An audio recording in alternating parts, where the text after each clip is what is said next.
పరిమాణంలో మాట్లాడుకుంటే అమెరికా యొక్క తలసరి ఆదాయం $86,000 నక్కకు నాగలోకి అనుకున్నంత తేడా ఉంది. మరి అక్కడ జరిగింది ఇక్కడ జరగాలంటే, అక్కడ అమలు చేసే సంస్కరణ ఇక్కడ కూడా అమలు కావాలంటే ఎట్లయితుంది? ఇక్కడ పేదవాడు ఎట్లున్నాడు, అక్కడ పేదవాడు ఎట్లున్నాడు అంటే మీరు ఆలోచించమని కోరేది ఏమంటే, నేను ఇవాళ ప్రపంచమంతా ఒక కుగ్రామంగా మారిపోయిందని, ప్రపంచమంతా ఫ్రీ ట్రేడ్ ఒప్పందాల మయమైందని, GATT అని ఇంకోటని ఏదైతే చెప్తా ఉంటారో పెద్దలు మీరు చూస్తూ ఉంటారు. పీయూష్ గోయల్ గారు మొన్ననే ఆస్ట్రేలియా పోయిండు, ఇంకొక యూరోప్ పోయిండు, ఫ్రీ ట్రేడ్ అగ్రిమెంట్ చేసుకుంటున్నామని చెప్తాడు. అల్టిమేట్గా దీనివల్ల ఏమవుతుందంటే, ఆ ఫ్రీ ట్రేడ్ ఒప్పందంలో ఒక చిన్న ముక్కుడు రాసి ఉంటుంది కింద, రిఫార్మ్స్ చేయాలా, వరల్డ్ బ్యాంక్ లోన్ తీసుకుంటామంటారు, దాని కింద రాసి ఉంటాడు గివి మీరు మార్చాలని. వాటికి లోబడి వాటికి ఒత్తిడికి లోనయ్యి వచ్చే కొన్ని రిఫార్మ్స్ వల్ల జరిగే లాభం కంటే దేశానికి నష్టమే ఎక్కువ ఉంటుంది. కొన్ని సందర్భాల్లో కొంతమంది పెద్దలు మాట్లాడితే, నేను పేరు తీసుకొని రాజకీయాలు మాట్లాడను కానీ కొంతమంది పెద్దలు మాట్లాడితే వింటుంటే బాధ అనిపిస్తుంది. కేసీఆర్ గారి నాయకత్వంలో మన రాష్ట్రంలో మీకు తెలుసు, ఇప్పుడు ఇక్కడ మా మున్సిపల్ GHMC నుంచి మాట్లాడిన తమ్ముడు బాలకృష్ణ కదా, బాలకృష్ణ ఒక మాట అన్నాడు, అడగకుండానే 3 సార్లు జీతం పెంచిండు కేసీఆర్ గారు అని చెప్పిండు. ఎందుకు పెంచిండు కేసీఆర్ గారు? నేను చప్పట్ల కోసం చెప్తలేను.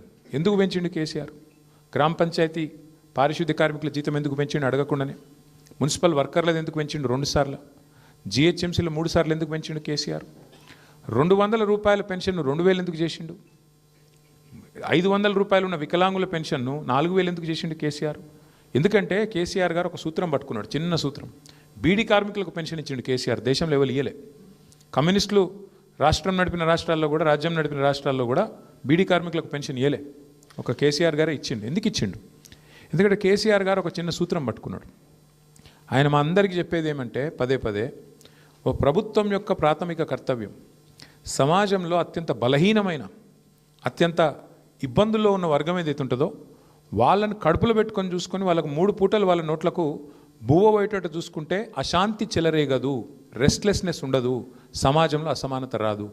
ఆ ఉద్దేశంతోనే ముసలోళ్ళకు 2,000 పెన్షన్ ఇస్తే ఏమొచ్చింది అంటే, ఆ అవ్వ దగ్గరకో తాత దగ్గరకో మన్మడో మన్మరాలో వచ్చి, అవ్వ నాకు బిస్కెట్ కూడా కొనుక్కుంటా ఇస్తావా, లేదా చాక్లెట్ కొనుక్కుంటా ఇస్తావా అంటే $10 పెట్టే ధైర్యం వచ్చింది. ఆ అవ్వ మీద గౌరవం పెరుగుతుంది, ఆ మానవీయ సంబంధం పెరుగుతుంది. ఎందుకు చెప్తున్నా అంటే, ప్రభుత్వానికి ఆ మానవీయ కోణం పోతే కొంతమంది పెద్దలు మాట్లాడతారు, రేవడీ కల్చర్ మంచిది కాదు. ఏంటిది రేవడీ కల్చర్ అంటే ఫ్రీగా ఏది ఇవ్వద్దు, అనుచితం, ఉచితాలు మంచిది కాదని మాట్లాడతారు. మళ్ళీ వాళ్ళే అవసరం పడ్డప్పుడు ఎలక్షన్లో గెలిచేందుకు మాత్రం 1,21,00,000 మందికి ఎలక్షన్కు 4 రోజుల ముందు 10,000 రూపాయలు మహిళల ఖాతాలు వేసారు మన బీహార్లో. అంటే ఏ ఎండకా గొడుగు, అవసరం పడితే ఒక తీరుగా, అవసరం లేకపోతే ఇంకో తీరుగా, ఇంత దుర్మార్గంగా ఈ దేశంలో మన ప్రాధాన్యాలు, మన విధానాలు ఉన్నాయి. ఇదంతా మీకు ఎందుకు చెప్తా ఉన్నా అంటే, ఈ దేశంలోని సామాజిక స్థితిగతులు, ఈ దేశంలో ఉండే వివిధ వర్గాల అభిప్రాయాలు తీసుకోకుండా ఏ చట్టం తెచ్చినా ఖచ్చితంగా నిర్ద్వందంగా దాన్ని ప్రతిఘటించాల్సిన బాధ్యత మనందరి మీద ఉన్నది. అందులో రెండో అభిప్రాయం ఎవరికి ఉండాల్సిన అవసరం లేదు.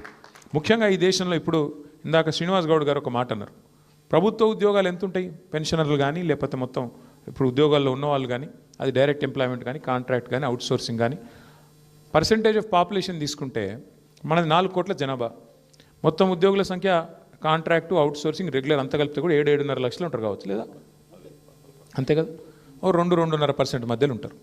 మరి ప్రైవేట్ రంగంలో ఉన్న వాళ్ళు ఎంతమంది ఉంటారు? 10-15, కొన్ని దగ్గరలో పారిశ్రామికీకరణ బాగా జరిగితే 20% దాకా ఉన్న పరిస్థితి ఉంటుంది. మిగతా వాళ్ళు అసంఘటిత రంగంలో ఉంటారు, కొంతమంది వ్యవసాయ ఆధారిత పరిశ్రమల మీద ఆధారపడి ఉంటారు. అంటే ఈ ఫండమెంటల్ అండర్స్టాండింగ్ లేకపోతే, ఈ ప్రాథమిక అవగాహన లేకపోతే చట్టాల్లో మానవీయ కోణం లోపిస్తుంది. ఉదాహరణకి నేను ఒక మాట మీకు చెప్పాలి. మన సిరిసిల్ల, నేను ఎక్కడి నుంచి అయితే ప్రాతినిధ్యం వహిస్తున్నాను, మా సిరిసిల్లలో నేత కార్మికులు ఉంటారు. విపరీతమైన ఆత్మహత్యలు జరిగేది. వారంలో ఒకసారి అయితే 2005-6లో ఆనాడు ఒకటే వారంలో 10 మంది చచ్చిపోయారు ఆత్మహత్యలు.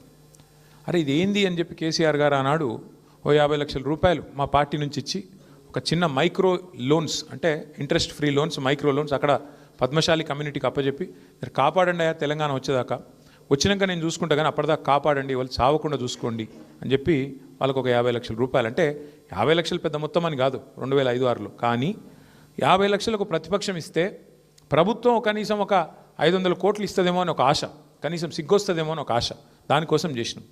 అదే ప్రభుత్వం వచ్చినాక ఇచ్చిన మాట ప్రకారం కేసీఆర్ గారు ఒక పని చేశారు. చాలామంది మూర్ఖులు తెలియక మాట్లాడతారు, ఇప్పుడు అధికారంలో ఉన్నవాళ్ళు కూడా. బతుకమ్మ చీర అని తెచ్చిండు కేసీఆర్ గారు. బతుకమ్మ చీరకు ఓట్లకు లింక్ లేదు, బతుకమ్మ చీర మేము మేనిఫెస్టోలో ఇచ్చిన మాట కూడా కాదు. ఎందుకు తెచ్చిండు కేసీఆర్ గారు?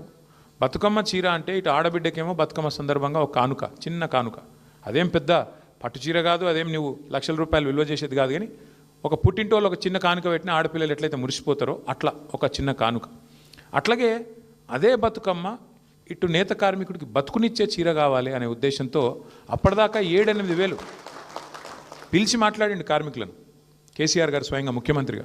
ఎంత వస్తుందా మీకు నెలకంటే? 7-8 వేల రూపాయలు వస్తుంది సార్, ఎట్లా బతకాలి, కిరాయిలు ఏంది, మా కథ ఏంది, మా బతికేంది, ఎట్లా చేయాలి, ఏం చేయాలి, రోజుకి 8 గంటలు నిల్చొని పనిచేస్తే కాళ్ళు గుంజుతున్నాయి, కాళ్ళు గుంజి ఆఖరికి చాలామంది బలహీనతలకు అలవాటు పడుతున్నారు, మందుకు ఇంకోదానికి ఆఖరికి అట్లే చచ్చిపోతున్నారు సార్. అంటే ఒకటే కండిషన్ పెట్టిండు సార్, నేను ఆర్డర్ ఇస్తా కానీ ఖచ్చితంగా మీ ఉపాధి, మీ వేతనం డబల్ కావాలి.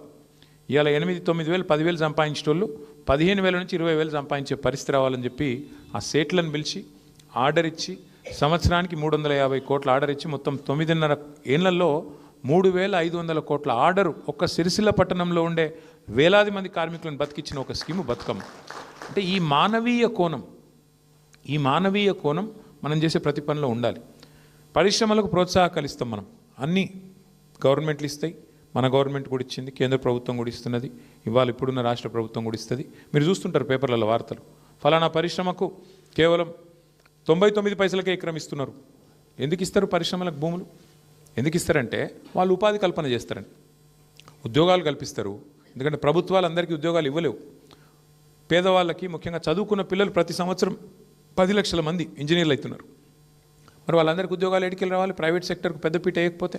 అందుకే ప్రైవేట్ సెక్టర్కు పెద్దపీట వేసి ప్రోత్సాహకాలు ఇస్తున్నాం. కానీ ప్రోత్సాహకాలు ఇవ్వడం వరకు ఓకే, కానీ వాళ్ళకు నువ్వు లైసెన్స్ ఇచ్చి శ్రమదోపిడీ చేసుకొని ఇష్టమున్నట్టు చేసుకుంటే అది ఎట్లా ఓకే అవుతుంది? ఇవాళ మనం అడుగుతున్న ప్రశ్న ఈ రౌండ్ టేబుల్ నుంచి అది. దాంతోపాటు ఇక్కడ ఇంకొక ముఖ్యమైన మాట మనం గుర్తుపెట్టుకోవాల్సింది. ఇవాళ కేసీఆర్ గారు మాకు పదే చెప్పేది, కొన్ని విషయాల్లో ప్రభుత్వాలు తలదూర్చొద్దు, మనం కొన్ని విషయాల్లో అసలు ఏలు పెట్టొద్దు అని చెప్పేది. అంటే మాకు కొన్ని విషయాలు ముఖ్యంగా వారు చెప్తుంటే మాకు అర్థమయ్యేది కాదు. వారు మాకు చైనా ఉదాహరణ ఇచ్చేది, చైనా గురించి చెప్పేది. మీరు గుర్తు తెచ్చుకుంటే